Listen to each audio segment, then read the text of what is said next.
Welcome on board C'est La Vie. We'd like to give a big shout out to our sponsors for this video, West Marine, Shaka Kai, and Costa Sunglasses. Let's see what's out there.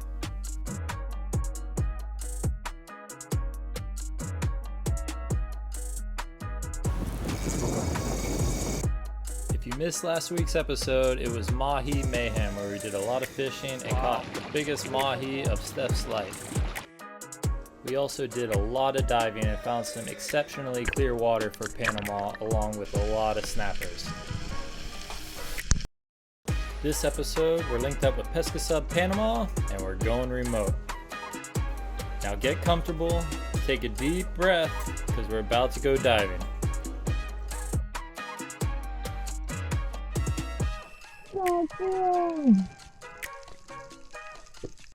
Diving in Panama has not disappointed. Look at this. Just like feels like Jurassic Park. And we just saw a freaking dinosaur. We just saw the biggest manta I've ever seen in my entire life. Like, could have been 20 foot wide. Unreal. What do you think? You spotted it. Yeah, it was insane. And it hung out with us for a bit, which was so cool. It got nice and close, checking us out, showing us its belly. It was a very cool experience. We later learned this was a giant oceanic manta ray that can grow up to 30 feet in length and is the largest type of ray in the world. Distinguished by their darker face and their white markings on their back, you will see a Y towards the tail, where reef mantas will have a T marking. How's it look here? Wild. You see bottom? No. It looks clear, eh?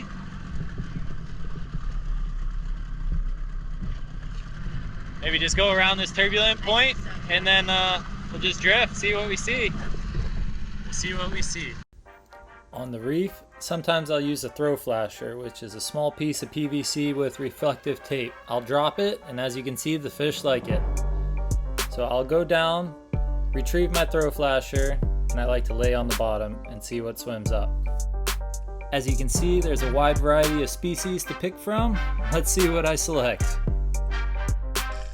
Here, I'm laying on the bottom, trying to be patient, see what swims in. I'm using my free hand to scratch on the bottom or throw some sand, and the snappers are going to come and investigate. There are so many species of snappers that can be found in Panama, and this is actually a Mexican barred snapper. I don't know it at the time. I've seen them before, but I want to take one home for dinner.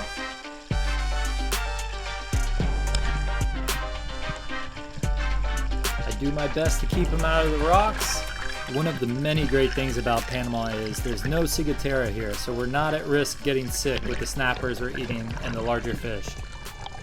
There's mixed reviews on how these fish taste, but we cooked it up in the pan and it was delicious. It tasted like snapper to me. If you ever visit Panama, I'd say these Mexican barred snappers are a go-ahead. There's no shortage, and they are just a really cool fish.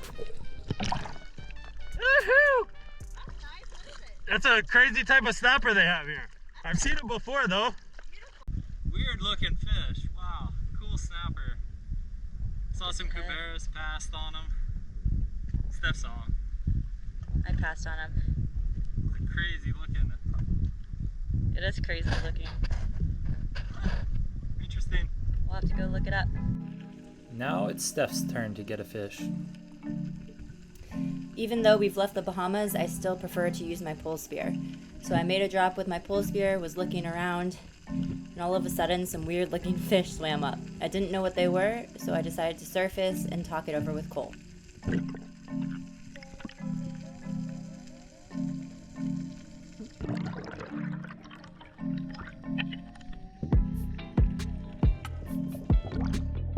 What are those things? They're like triple tail grouper looking things. Cole did a quick dive to investigate and confirmed that they were some species of grouper, so I decided to dive back down and secure one.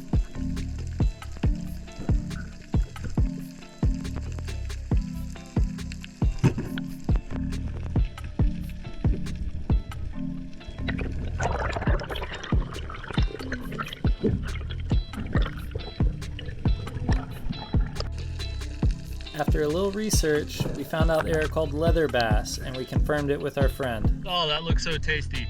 I hope it's tasty. And yes, we can confirm it was really tasty. It tasted like grouper.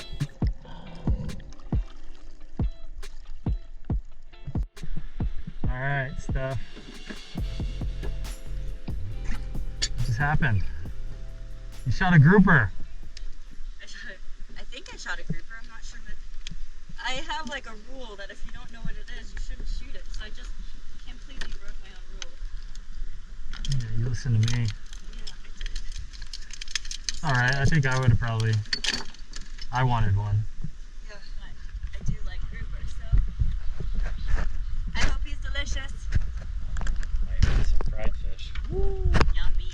We haven't had fried fish in a long time. No, we haven't. That'd be a nice treat. Oh, well, we're so stoked to be here. We each got a fish. Time to go in, check on the dogs. I'm just blown away. Me too. Like, I don't want to leave here, and I know it's gonna get better. Yeah, that was a really fun dive. I mean, couple hours, so many fish. I mean, I don't know how much better it's gonna get. This is like the furthest island in this bay. This is like primo spots. The locals even told us like this is one of their favorite spots. So, oh, it just feels good. Get the gills wet.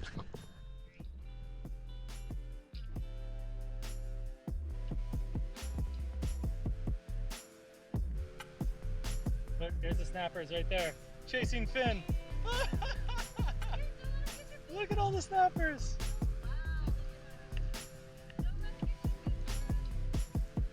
All the bait. Oh, look at all the pilchards. Sick.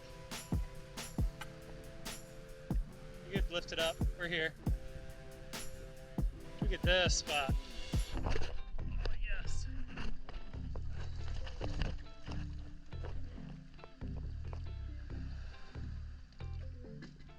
This is paradise right here.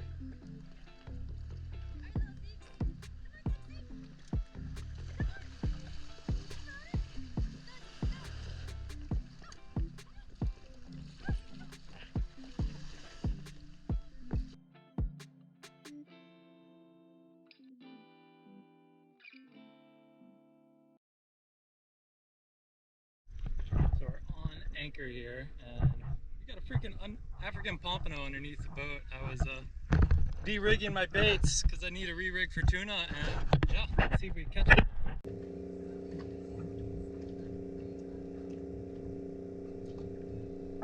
Got him! Oh shit.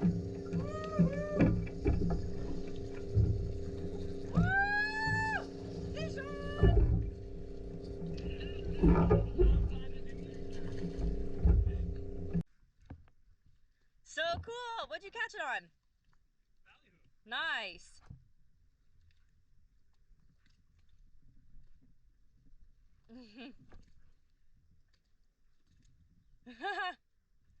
Oh, look at it. Maybe I did see an AP yesterday after all.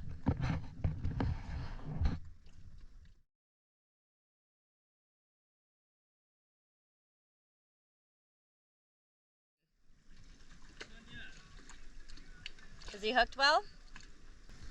You want the gaff? Here he goes. Nicely done. We'll get a bigger one.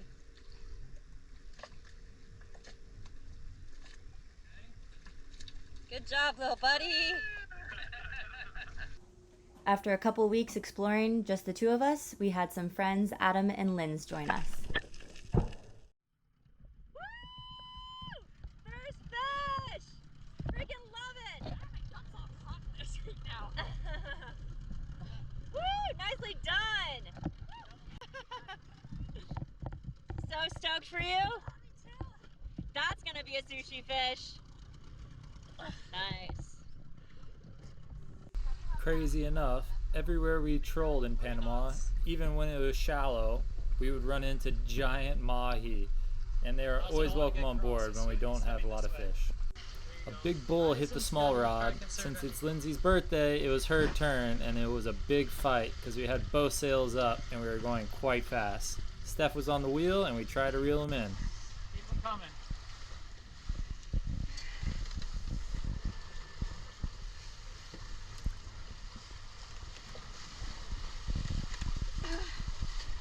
Got him. Look at that beautiful bull. Oh! That's a beaut. I can't move my arms. This was a surprise trip for Lindsay's birthday, so we celebrated her way. Right here. Oh, you have it here? Yeah. I'll arrange them. Just cleared them. Well, no, I want her to arrange them, but I will.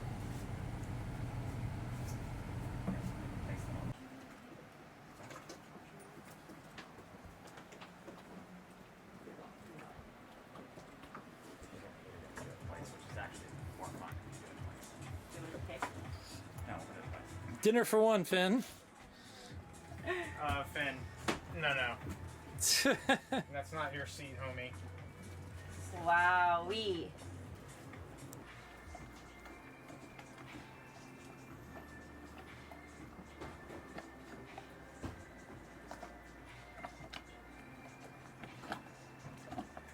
With the good weather window, it was time to go look for some tuna.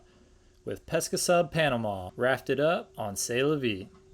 We are fishing the month of May, which is historically a great tuna month. But it seems like it was El Nino year and the water was really hot. There was tunas, they were being caught, but they were being challenging. Patiently waiting to jump in to try to get one on spear, we would pop, and this was the most effective way to hook up for us at the time.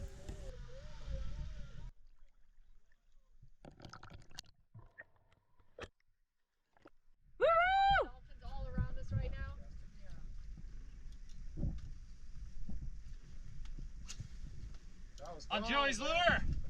Joey Antonelli, shout out. Thanks for the popper. There you go. Sick.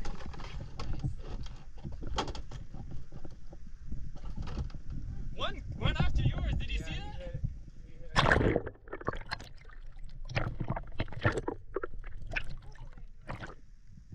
The diving slow, I have no problem fishing all day. Steph's not a big fisher person, so she'll be in the water, and it helps because she gets some pretty cool footage.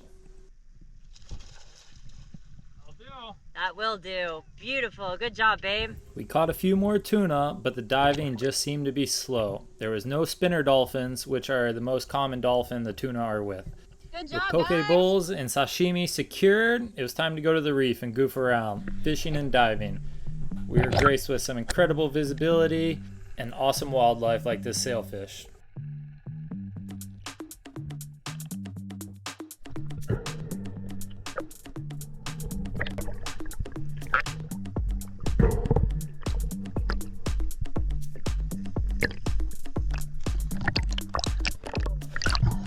That's so awesome!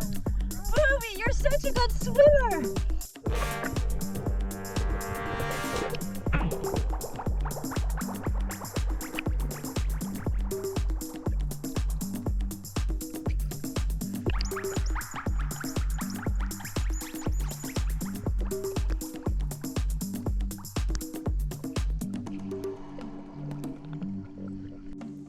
You might have recognized Kelly Young from some of our previous videos, but she was back on board and we got some awesome reef fish.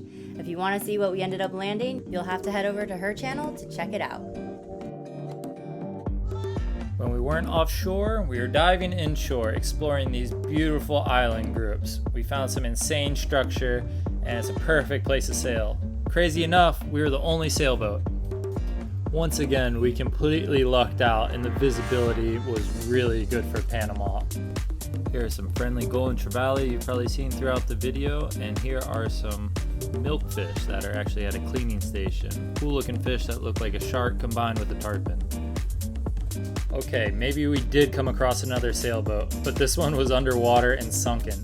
It was about a 50-foot ketch sailboat, unmarked, unknown to the locals, and we just had a blast diving and exploring it in about 75 feet of water.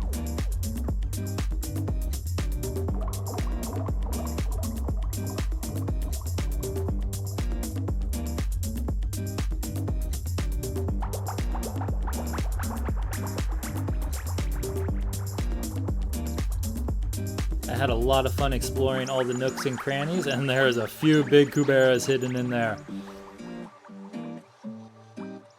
We have no clue what sunk this sailboat. We don't know if it sank by accident or if someone scuttled it. But it did hold an insane amount of wildlife, like groupers, snappers, golden trevally. While breathing up, there was even a bunch of rooster fish that would swim mid-water in a school. Unfortunately, we didn't get it on camera because they kind of surprised us. This wreck was next to one of our favorite anchorages, so we were able to dive it with our dinghy. And we actually only took one fish off this wreck the entire time, diving it probably 10 times. It was just a lot of fun, and the viz was good and it was fishy. Here's one more tour of the inside. This could have been the main cabin where the owner would have slept, and you can see the autopilot arm and a ladder right there. And I just want to show it for our friend Daniel at Pacific Panama, because he was the one that found it on his transducer. I dove down and I couldn't believe my eyes. Yeah, it was just a really cool find. Probably the coolest shipwreck I have found with some friends diving. So pretty epic.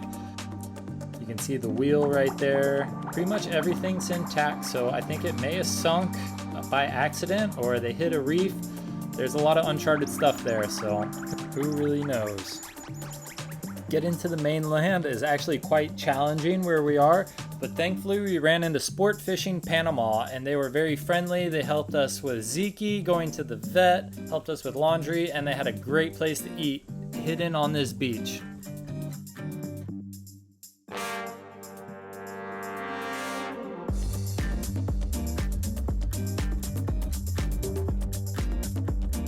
This is an all-inclusive lodge, so you get a fish, drink, eat, all for one price. We had some friends staying there, so it was a lot of fun to visit.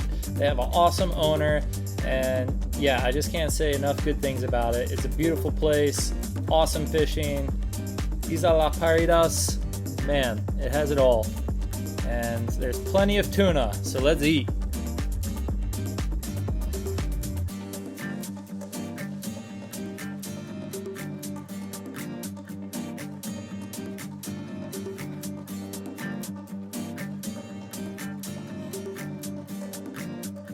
If you're a cruiser like us and you can't afford a lodge, there's a beach bar where you can go and have lunch or dinner and buy some beer and hang out. It's one of the most stunning places that you'll find in Panama. The beaches are pristine, anchorages are protected, and I can see how people get lost here. You might never leave. Just when you think we're about to wrap up this episode, we have one more fishtail for you. So, we have plans to cross the Pacific Ocean, and the season to cross is starting to come to an end. So, we're thinking about fish that we can freeze in our freezer for this long crossing that can take up to a month. And here I'm hunting these small cubera snappers in a container that were purposely put for fish that our friend gave us. And yeah, I'm just waiting, playing cat and mouse with these small cuberas, but something unexpected happens. These fish can be very strong, and they can wrap you in the structure and bend your spear. So I'm just trying to be patient and hopefully get a good shot.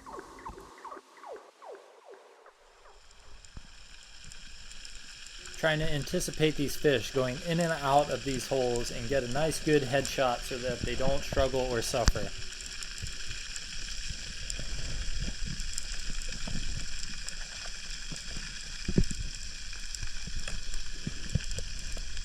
So I'm just curious if there's more cuberas hiding under here. Having a look, and I saw an eel, so yuck.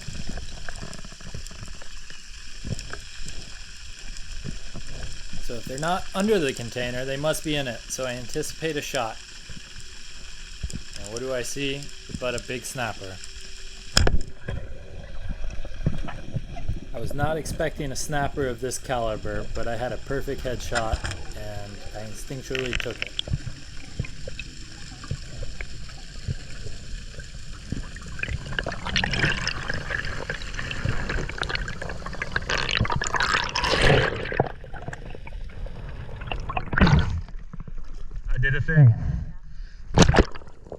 You You could probably tell we weren't the most excited when I got to the surface, because this wasn't the fish that I was after. We kind of wanted Steph to get one of these, and I've gotten a big cubera before, and it's a bit hard emotionally because it is a very cool fish, and taking its life is no light matter. Not the fish I was after.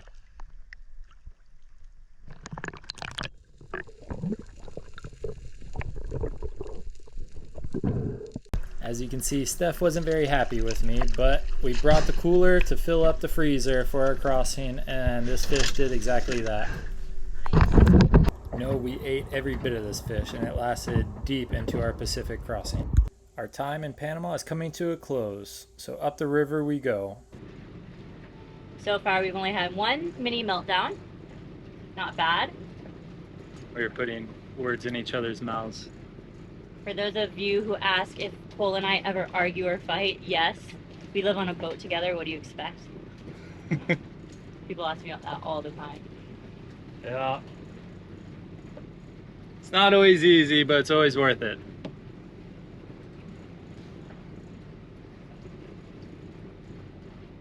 It's seriously like a rapid right there. Like water is shooting up in the air. So look, I would stay more to the right. And it looks like there's a nice deep channel. I'm literally going onshore right now. Holy cow, this is... It's sucking in. Start making your turn. But you can see the channel because the water is going in it. Doing great. Just drop down 14 foot. You got water. That's deep water to the right of those breakers. I would start your turn.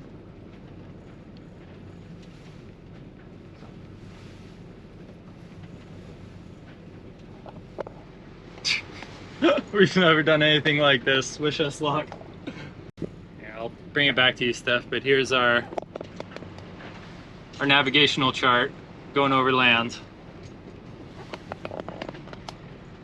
It's incoming tide, so it's pushing me in. Yeah, tides are very important. How close you are to the beach! Don't look, Finn.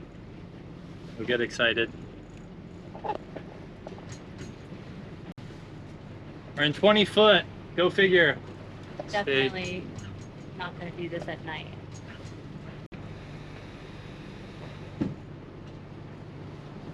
Water maker's going to be great after this. We're running the water maker. We really need water. We have friends coming on board. You know they like to shower. So when people use too much water on board, we have a switchboard. And if I hear them running the pump too long, sometimes I turn it off mid-shower. A little shallower here. You could slow it up if you want. Fine.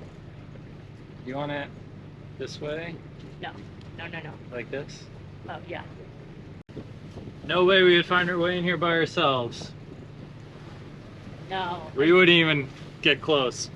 We had to turn around. Unfortunately, the maps are really not accurate here at all. Like, Yeah. there are spots in the Bahamas where they're not accurate, but like here, It's next level. not accurate. And we have Garmin and Navionics, and neither one of them are accurate. Thankfully, technology is amazing. We have a friend with a boat who sent us his track going in yesterday, and we're just doing our best to stay on it. It says we're good on low tide. Incoming tide right now, so far so good. We're almost in the main channel. Except this 3 miles is the sketchiest part. Luckily, we have like prime conditions to do this. Yeah. The wind Swells down, winds down. We're gonna try to avoid do this in the future. Yeah. But we will be close to David, and we are marking it, so if anyone needs it, we can share the coordinates to get in through this river. We made it! Officially. No, not officially, but Well, we made it. we're in deep water. We're in the river, and it's 150 foot deep. And there's a bunch of fish at 50 to 75. Go figure.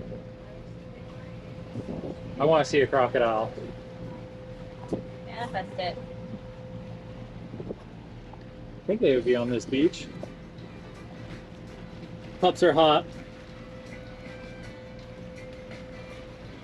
Ice maker's out. Might see if I can get one today. Oh, And David. We officially made it now. Finn.